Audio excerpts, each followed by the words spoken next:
brought to you by Kuku FM. Download the app now. Maldives Hind महासागर के बीचों बीच बसा एक छोटा सा द्वीप, लेकिन सिर्फ द्वीप नहीं, एक पूरा मुकम्मल मुल्क भी है। इसकी जनसंख्या है लगभग 5 लाख। अंतर्राष्ट्रीय राजनीति से ताल्लुक न रखने वाले भी इसे हमारे यहाँ की एक्ट्रेसेस के फोटो शूट्स और छुट्टियों की वजह से जानते ही हैं। हैशटैग वांडरलस्ट चलाने वाले भी मालदीव से अच्छे से वाकिफ हैं। मालदीव की जनता भी जानती है टूरिज्म ही कमाई का सबसे बड़ा जरिया है, इसीलिए यहाँ के लोग भी दिस इज बिजनेस के मूड में रहते हैं। यूँ तो कोविड-19 दुनिया भर के लिए सरदर्द साबित हुआ, लेकिन इसकी खास मार पड़ी मालदीव जैसे देशों पर। कोविड के बाद से टूरिज्म का धंधा हो गया चौपट और कमाई नीलबटे सन्नाटा। सरकार ने दरवाजे खोले कि आओ, लेकिन लोग हैं कि जान बची तो लाखों पाए की मूड से एंटर ही नहीं हो रहे। इन सब के बीच राजनीति फिर भी चलनी है, सो चल रही है, डोमेस्टिक और इंटरनेशनल दोनों। अर्थव्यवस्था को संवारना आसान नहीं, इसलिए राजनीति में 2 मुद्दों ने जगह ले ली। एक है धर्म, दूसरा विदेशी डर। यानी जनता से कहा जा रहा है कि तुम्हारी सारी दिक्कत का कारण या तो विदेशी हैं या दूसरे धर्म वाले। और मालदीव की जियोपॉलिटिकल सिचुएशन के चलते इस आंतरिक टसल का असर हो गया है इंटरनेशनल, और इसके तार जुड़े हैं चीन और भारत से। मालदीव के सोशल मीडिया में पिछले 3 साल से रह रहकर एक हैशटैग चल रहा है, इंडिया आउट। वैसे तो ये हैशटैग का दौर है, चलते रहते हैं, लेकिन अब इस रेसिपी ऑफ डिजास्टर में तड़का पड़ गया है एक पूर्व राष्ट्रपति की एंट्री से। सरकार के लिए दिक्कत 2 तरफा हो गई है। अगर विरोध करें तो वोट से हाथ धोएं, समर्थन करें तो नोट से। यानी भारत के विरोध का मतलब है अर्थव्यवस्था को तगड़ा झटका, जो पहले ही कोविड के करंट से उबरने में सफल नहीं है। क्या है इंडिया आउट हैशटैग, किसने चलाया, क्यों चलाया, क्या असर पड़ रहा है इसका अंतर्राष्ट्रीय राजनीति पर, जानते हैं। नमस्ते, मेरा नाम सौरभ द्विवेदी है। आप देख रहे हैं लल्लन टॉप का अंतर्राष्ट्रीय प्रसंगों से जुड़ा कार्यक्रम दुनियादारी। शुरुआत करेंगे 3 नवंबर 1988 से। मालदीव की राजधानी माले की एक घटना। 28 साल के लेफ्टिनेंट जलील तब नेशनल सिक्योरिटी सर्विस यानी एनएसएस के बैरक में सो रहे थे। एनएसएस हेडक्वार्टर और माले की सरकारी बिल्डिंग्स की सुरक्षा उनके जिम्मे थी। तड़के 4 बजे गोलियों की आवाज से अचानक उनकी नींद खुलती है और वो अपने साथी लेफ्टिनेंट एडम मानिक्के के साथ एनएसएस हेडक्वार्टर के मेन एंट्रेंस की तरफ बढ़ते हैं। उन्हें पता चलता है कि श्रीलंका का आतंकवादी समूह People's Liberation Organisation of Tamil Eelam इसने हमला किया है। 80 आतंकवादी मालदीव की राजधानी में घुसकर सरकारी बिल्डिंग्स को कब्जे में लेने की कोशिश में थे। ये सारा प्लान मालदीव के 2 बिजनेसमैन के साथ मिलकर बनाया गया था। योजना थी सरकार का तख्ता पलट। इन लोगों ने राष्ट्रपति मौमून अब्दुल गयूम को बंधक बनाने की योजना भी बनाई थी। 3 नवंबर की सुबह उग्रवादी हमला करते हैं। राष्ट्रपति गयूम को उनके परिवार समेत एक सेफ हाउस में पहुंचा देते हैं सुरक्षा बल। गयूम अंतर्राष्ट्रीय संगठनों और बाकी देशों से मदद की गुहार लगाते हैं। खबर भारत तक पहुंचती है। ब्रिटेन और अमेरिका से भी मदद मांगी गई, लेकिन उनके ट्रूप्स मालदीव से दूर थे, इसलिए दोनों राष्ट्रपति गयूम को भारत से संपर्क की सलाह भी देते हैं। और फिर शुरू करता है भारत ऑपरेशन कैक्टस। रात होते होते आगरा छावनी से भारतीय सेना की पैराशूट ब्रिगेड मालदीव के लिए रवाना होती है। 300 जवानों का दस्ता पहले हुलहुले एयरपोर्ट पर उतरता है और एक टूरिस्ट मैप की मदद से फिर खाड़ी का रास्ता पार करते हुए हमारी सेना मालदीव की राजधानी माले तक पहुंचती है। सेना की एक और ब्रिगेड कोच्चि से माले पहुंचती है। ये जवान माले में मोर्चा संभालते हैं और वायुसेना के मिराज विमान तब तक माले के आसमान में गश्त लगाने लगते हैं। हमारी सेना ने सबसे पहले राष्ट्रपति गयूम को पूरी तरह से सिक्योर किया और इसके बाद श्रीलंकन आतंकवादियों के खिलाफ कार्रवाई शुरू की। भारतीय नौसेना के युद्धपोत गोदावरी और बेतवा भी तब तक इंडियन ओशियन में तैनात कर दिए गए थे उस छोर पर, ताकि माले और श्रीलंका के बीच उग्रवादियों का सप्लाई रूट पूरी तरह से कट जाए।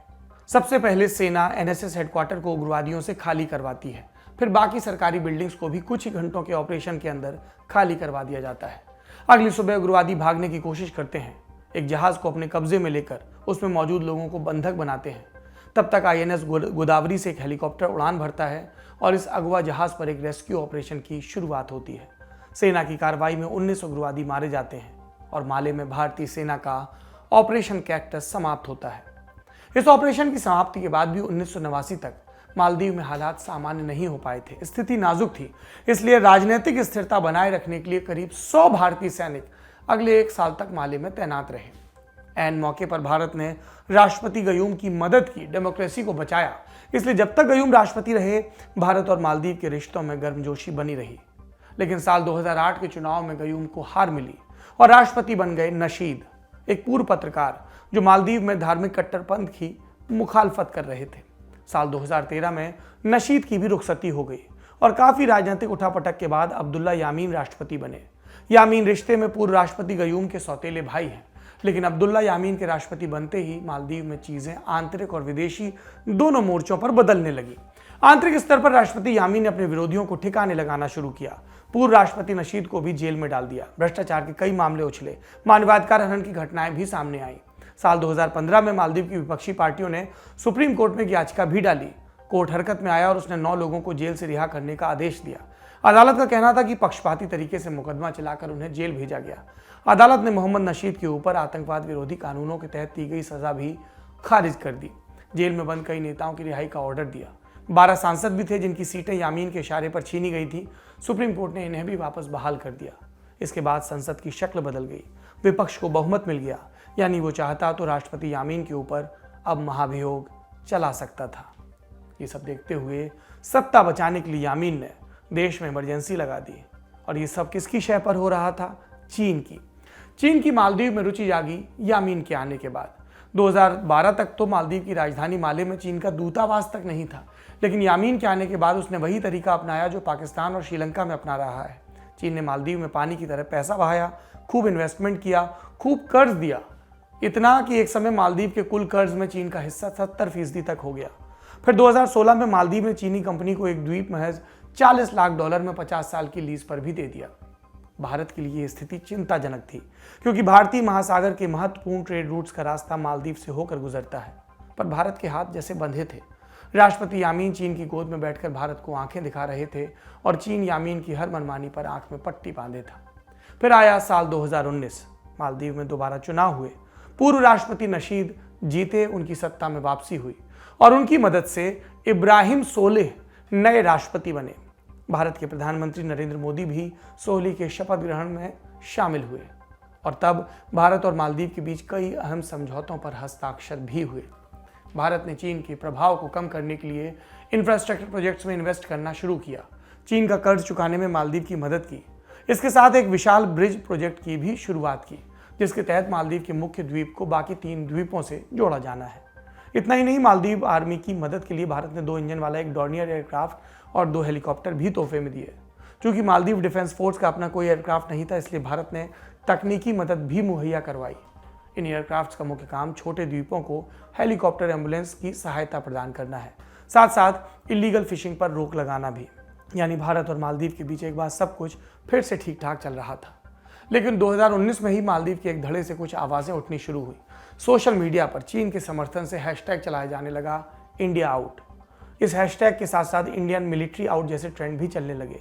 इसे विपक्ष की पार्टियों ने भुनाया, खासतौर पर प्रोग्रेसिव पार्टी ऑफ मालदीव ने, PPM शॉर्ट फॉर्म में। पूर्व राष्ट्रपति अब्दुल्ला यामीन इसी पार्टी से आते हैं। साल 2021 में यामीन पर भ्रष्टाचार का एक केस चला। पिछले महीने यानी नवंबर 2021 में यामीन को इस मामले में निचली अदालत से 5 साल की सजा सुनाई गई। ये मामला करीब 750 करोड़ के गबन का था। इसके खिलाफ यामीन सुप्रीम कोर्ट पहुंचे, उन्हें रिहाई मिली।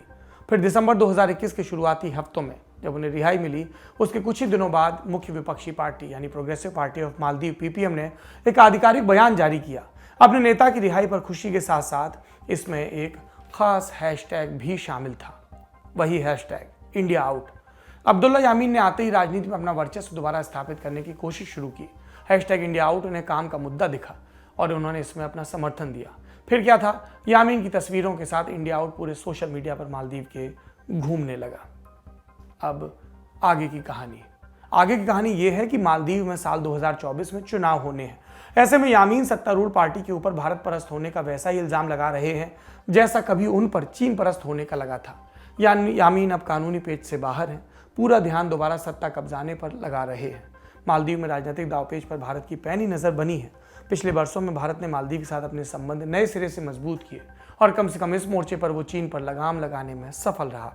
अगर यामीन दोबारा चुनाव जीत जाते हैं तो वो दोबारा चीन के साथ रिश्तों पर जोर दे सकते हैं और हिंद महासागर में ये भारत के लिए एक बड़ी हार होगी। सत्तारूढ़ मालदीवियन डेमोक्रेटिक पार्टी यानी MDP के लिए यामीन का ये कदम परेशानी का सबब है। चूंकि कोरोना के बाद की आर्थिक स्थिति में भारत से मिल रही वित्तीय मदद को वो गंवाना नहीं चाहते, इसलिए सत्तारूढ़ पार्टी के नेता लगातार बयान दे रहे हैं कि वो #इंडिया आउट का विरोध करते हैं। पर उनके लिए भी राह आसान नहीं। पार्टी आंतरिक तकरार से जूझ रही है, इसलिए अगले चुनाव में इसका प्रदर्शन कैसा होगा, इस पर प्रश्न चिन्ह है। और ध्यान में रखने लायक बात यह है कि सोले पिछली बार भी अपने दम पर नहीं जीते थे। उनकी सरकार गठबंधन की सरकार है। 2019 में उन्हें पूर्व राष्ट्रपति नशीद का समर्थन मिला था, लेकिन नशीद अब सरकार पर लगातार हमलावर है। 2 वजहों से। पहला, नशीद देश में संसदीय प्रणाली लागू करना चाहते हैं, जबकि सोले वर्तमान सिस्टम को बनाए रखने के पक्ष में है। इसी साल मार्च के महीने में नशीद ने राष्ट्रपति सोले से इस दिशा में काम करने को कहा था, लेकिन सोले ने तब इनकार कर दिया, ये कहते हुए कि उनका एजेंडा देश की अर्थव्यवस्था को सुधारना है। सोले की अपनी मजबूरी भी है। गठबंधन में बाकी साथी पार्टियां नशीद की मुखालफत करती हैं। ऐसे में नशीद के कहे मुताबिक चलना सोले के लिए दूर की कौड़ी है। दूसरी वजह है धार्मिक कट्टरपंथ। इसी साल 6 मई को माले में नशीद को कट्टरपंथियों ने निशाना बनाने की कोशिश की थी। तब नशीद ने यह कहते हुए सोले पर निशाना साधा था कि सरकार धार्मिक कट्टरपंथ को बढ़ावा दे रही है।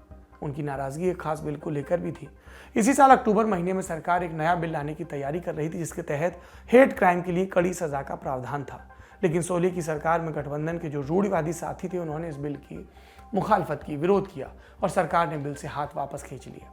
इन्हीं सब वजहों के चलते सरकार मुसीबत में है।